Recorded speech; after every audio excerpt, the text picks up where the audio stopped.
సిద్దిపేటలో పారిశుద్ధ్య కార్మికులను వినూత్నంగా సన్మానించారు. ఎంపీటీసీ తన పదవీ కాలం ముగియటంతో విడుదల కార్యక్రమం నిర్వహించారు. ఇందులో భాగంగా పారిశుద్ధ్య కార్మికుల కాలు కడిగి వారికి కొత్త చెప్పులను తొడిగారు ఎంపీటీసీ. ఈ సంఘటన కొండపాక మండలం మర్పడగ గ్రామంలో చోటు చేసుకుంది. కరోనా కష్టకాలంలో పారిశుద్ధ్య కార్మికుల సేవలు మరువలేవని ఆంజనేయులు కొనియాడారు.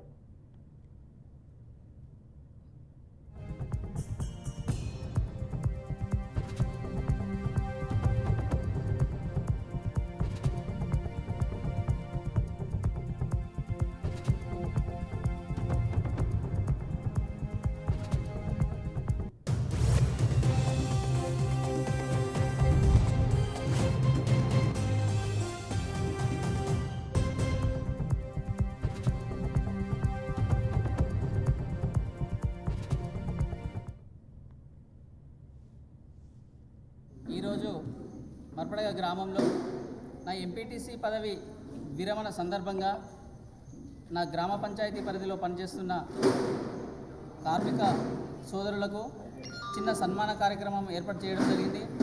నన్ను గ్రామంలో ఒక ఇండిపెండెంట్ అభ్యర్థిగా గెలిపించిన నా ప్రజల వాళ్లకు నేను ఏమిచ్చి రుణం తీర్చుకోగలను? నాకు జన్మనిచ్చిన నా తల్లిదండ్రులకు నేను జీవితాంతం సేవ చేస్తూ వాళ్ళ రుణం తీర్చుకోగలను. కానీ నాకు ఈ పదవి రాజకీయ జీవితం పునర్జన్మనిచ్చిన నా ప్రజలకు నేను ఏమిచ్చి రుణం తీర్చుకోగలననే ఒక చిన్న ఆలోచనతో నా గ్రామ ప్రజలందరి తరఫున నా గ్రామ పంచాయతీలో పనిచేస్తున్న కార్మికులందరికీ చిన్న సన్మానం చేయడం జరిగింది. నాకు రాజకీయంలో ఆదర్శం మన రాష్ట్ర ముఖ్యమంత్రి వర్యులు, తెలంగాణ ముఖ్యమంత్రి వర్యులు యనమల రేవంత్ రెడ్డి గారు. తను కూడా ఒక ఇండిపెండెంట్ అభ్యర్థిగా గెలిచి